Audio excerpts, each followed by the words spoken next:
இது 1/4 கிலோ பாசிப்பயிறு இருந்தது. அதை வந்து நல்லா ஒரு 12 ஹவர்ஸு மார்னிங் 7 மணிக்கு போட்டு நைட்டு 8 மணிக்கு வடிகட்டிட்டு அப்படியே இந்த கம்பி ஜல்லடையில் போட்டாச்சு. போட்டுட்டு இது வந்து கிளாத் விற்கிறாங்க, மீட்டர் 30 ரூபா. இதை வந்து நேற்று நைட்டு சுற்றி வச்சது. இப்போ கிட்டத்தட்ட 24 ஹவர்ஸ் ஆச்சு. இந்த அளவு முளை விட்டுருக்காங்க. இப்படி நல்லா க்ளோஸ் பண்ணி டைட்டாக முடிச்சு போட்டு இப்படியே விட்டுறணும். விட்டுட்டா இது மாதிரி வருது. இப்போ நான் இதை வந்து இந்த மாதிரி பாட்டிலில், பெட் பாட்டிலில் ஸ்டோர் பண்ணி ஃப்ரிட்ஜில் வச்சுட்டு நமக்கு தேவையான போது இப்போ 1/4 கிலோ நீங்கள் தனியாக போட்டிங்கன்னா ஒரு தடவைக்கே சரியாக போயிடும். ஆனால் இது பாருங்கள், 2-3 தடவையே யூஸ் பண்ணலாம்.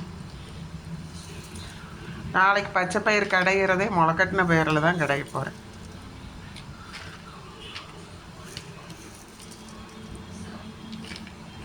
கரெக்டாக ஒரு பாட்டில் வர்றாங்க, 1 லிட்டர் பாட்டிலு.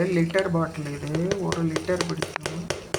அதில் கரெக்டாக 1/4 கிலோ பயிர் இவ்வளோ ஆகுது முளைக்கட்டி வரும்போது.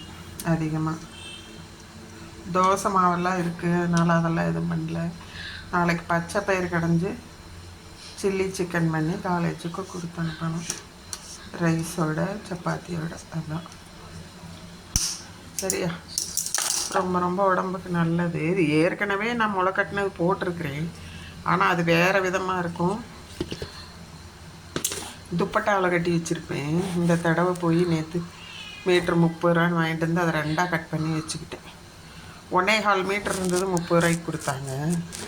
எப்படியும் நமக்கு கொழுக்கட்டை அது இது செய்யும்போது ஒரு சேஃப்டிக்கு அப்படியே வைக்காமல் இது போட்டுக்கலான்னு 4-5 கட்டு வரும். இது மாதிரி துணி யூஸ் பண்ணி பார்த்துக்கிட்டிங்களா? இதில் ஸ்டோர் பண்ணியாச்சு. ஃப்ரிட்ஜில் இருந்தாலும் அது வந்து அதனோட தன்மை மாறாமல் தான் இருக்கும். பெட் பாட்டிலில் வேறு போட்டாச்சு.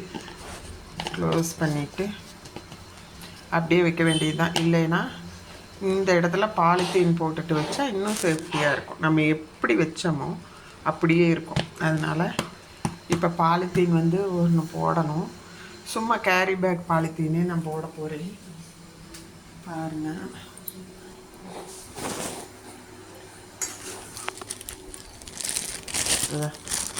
இதையே நான் போட போகிறேன். போட்டுட்டு